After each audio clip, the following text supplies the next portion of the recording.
хүсэлт, бүх гомдлыг бүр хилцээгүй. Зүүн нь бол яадаг вэ? Бид нар ердийн шүүх хурал зөндөө олон шүүх хуралд оролцдог. Иргэд ч гэсэн бүгдээрээ мэдж байгаа. Ямарваа нэгэн байдлаар тухайн хэрэг маргааныг хянан шийдвэрлэх ажиллагаатай холбоотой хүсэлт гомдол гаргах юм бол тухайн шүүх бүрэлдэхүүн урьдчилж хилцээд таны хүсэлтийг хүлээж авъя, таны хүсэлтийг хүлээж авахгүй үндсэл нь энэ гэдэг тайлбарыг албан ёсоор хилжиж хурлаан цаашаа эхэлдэг, үргэлжилдэг. Гэтэл энэ процессыг бол үндсэн хуулийн цэц бол огт хийгээгүй. Зөвхөн цэцийн дарга гаргасан хүсэлтэд би тайлбар хийчихье гэдэг байдлаар дандаа тайлбар хийгээд явсан гэсэн үг. Нэгдүгээр.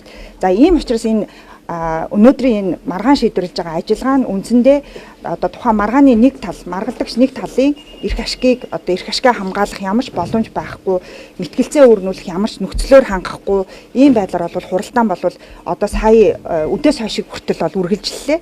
За хоёрдугаарт гэвэл би бас нэг зүйлийг хэлмээр байна. Ийхүү хүсэлт гаргахаар хуралдаан товсноос хойш гаргаж байгаа хүсэлт учраас хилцэхгүй гэдэг ийм тайлбарыг хэлж байна. Гэтэл хуралдааныг даваа гарагт товсон. Хэргийг пүрэв гарагт үүсэн буюу бидэнд баасан гарагт мэдгдсэн. Гэтэл чуулган баасан гарагт болсон байгаад. Ерөөсөө амралтын ердөө 2 өдрийн дараа хамгийн ажлын одоо эхний өдөр нээгдэнгүүт их суудлын хуралдаанаа зарлж байгаа. Тэгэхээр энэ хооронд итгэмжлэгчийн төлөөлөгч нарч томилогдоогүй. Процесс ажиллагаа юу ч явагдаагүй гэсэн үг. Тэгэхээр итгэмжлэгчийн төлөөлөгчөөр томилогдоогүй гэж тухайлбал миний хувьд материалтай танилцаад хүсэлт гаргах угаасаа ямар ч нэг боломж байхгүй гэсэн үг. Тэгэхээр одоо үндсэн хуулийн дээр заасан байдаг шудраг шүүхээр шүүлгэх эрхийн асуудал гэж байдаг.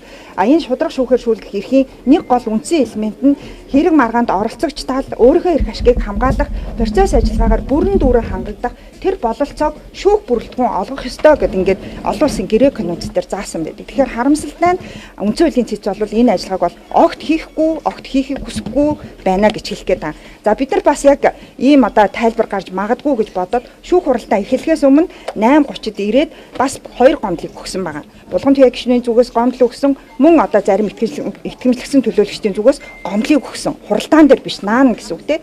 Тэгэхээр наана гомдол өгж яхад энэ гомдлыг бас хилцэх боломж үндсэн хуулийн цэцэд байсан уу гэвэл байсан.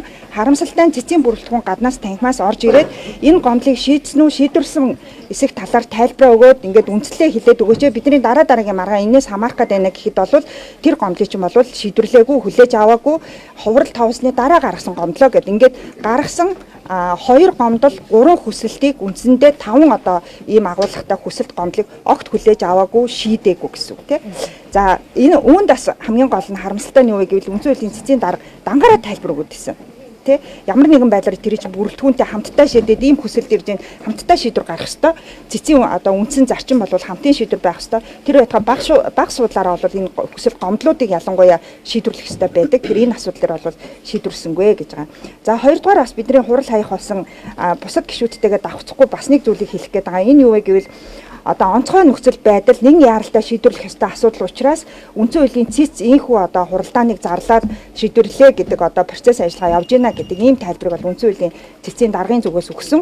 Гэхдээ Монгол улс одоо 1992 оноос хойш одоо 34 дахь ерөнхий сайдынхаа огцорж байгаа асуудлыг шийдэж байгаа. Энэ анх удаага ингэж одоо ерөнхий сайдыг огцруулж байгаа үйл явдал биш. Энэ өмнөх одоо бүх ерөнхий сайдыг огцруулж байгаа энэ процессын явцад хизээч үндсэн хуулийн цэц ийм байдлаар одоо онцгой нөхцөл байдал гэж юусэн шийдвэр гаргаж байгаагүй. Нэгдүгээр. За хоёрдугаарт хуульд юу гэж заасан байдаг вэ гэвэл онц байдал болон дайны байдал зарласан үед 3 хоногийн дотор шийднэ. 1. За хоёрдугаарт бусад тохиолдолд олон нийтэд энэ одоо хуралдаан болох тухай мэдээллийг 7-оос доошгүй хоногийн өмнө олон нийтэд зарласан байх ёстой гэдэг. Ингээд цэцийн тухай хуулийн дээр заасан байгаа энэ процесс алдаануудыг цэц өөрөө гаргалаа гэдэг ийм тайлбарыг бол бид нар хэлсэн. За энэ асуудал дээр бид нар бол бас яагаад ч хүлээн зөвшөөрч энэ процесс ажиллагааг цаашаа үргэлжлэх боломжгүй байна гэж үзэж байгаа. За 3-дугаарт хуралдаан нээлттэй байх ёстой байсан. Одоо бүгдээрээ та бүхэн хуралдаанд оролцоод энэ мэдээллийг газар дээрээс нь аваад хин нэгний ямар нэгэн шүүлтүүргүйгээр те яг энэ одоо хуралдаанд орчиж байгаа ялангуяа цэцийн гишүүдийн ингэж бид нарт өгж байгаа энэ тайлбарыг бидний амнаас биш та уг нь шууд тэр хүмүүсийн танхимаас нь бол сурвалжлах ийм одоо боломжтой гэж бид нар ч гэсэн өнөөдөр хүртэл ойлгож ирсэн. Харамсалтай цэцийн даргын зүгээс олвол бид нар зөвхөн хуралдааныхаа нээлт хамгийн сүүлийн хуралдааны хаалт хоёрыг л одоо шууд нээлттэй дамжуулна. Бусад үйл ажиллагааг бол дамжуулахгүй гэдэг ийм одоо тайлбарыг хэлсэн. Гэтэл энэ чинь өөрөө нээлттэй байдал муу юм уу те? Хуралдаан өөрөө нээлттэй ингэж явдаг юм уу? Өнөөдөр үндсэн хуулийн цэц байтгаа одоо улсын дээд шүүх бусад бүх шатны шүүхүүд хуралдаанаа шууд нээлттэй дамжуулдаг болсон байгаа. Дээрээс нь техник хэрэгсэл болцооны хувьд бол үндсэн хуулийн цэц бол бүрэн энэ хуралдааныг бол шууд дамжуулах болцоотой гэдэг өглөө бүгдээр харцгаас нь тэгэхээр энэ одоо нээлттэй байж хүмүүсийн иргэдийн мэдэх эрхийг үнэхээр ямар маргаан болоод байгаа юм бэ гэдгийг өнөөдөр энэ танхимаас шууд мэдэх болцоотой байсан. Өнөөдөр ингээд дахиад нэг тал нь гарч ирээд ингээд тайлбар хэлж дээ. Эн чинь өөрөө иргэдийг маш их хэрэгэлзээнд оруулж байгаа. Бид нар ч гэсэн энэийг хүсэхгүй байна. Гэхдээ харамсалтай нь цэц өөрөө ямар ч одоо байдлаар энэ хуралдааныг нээлттэй хийх зохион байгуулалтын арга хэмжээ огт авахгүй байгаа гэдэг ийм бас нэг шалтгаан байгаа учраас бид нар бас энэ хуралдааныг орхиж гарч ийн. Цэцийн тухай хуулийн дээр оролцогч талууд хуралдааныг орхиж гарсан үед хэрвээ гарах юм бол цэцийн бүрэлдэхүүн хурлаа төр завсарлуулад бүрэлдэхүүнээрээ ярилцаад хуралдаанаа үргэлжлүүлэх үү яах вэ гэдгийг бас үргэлжлүүлээд бүрэлдэхүүнээрээ шийдвэрлэх ёстой.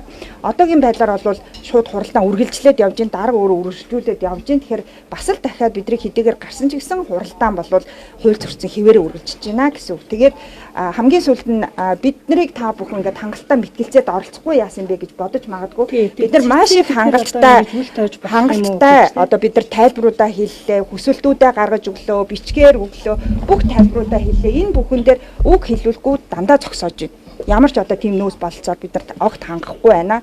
Тийм учраас энэ дээр бол бид нар цэцгийн хуралдааныг бол цааш нь үргэлжлүүлэх, өөрөөр хэлбэл үндсэн хуулийн цэц өөрөө үндсэн хууль зөрчиж байгаа үйл ажиллагааг ингэж зогсоохоос өөр аргагүй. Бид нар хууль ёсны дагуу саналаа, хүсэлтэд хангалттай гаргасан.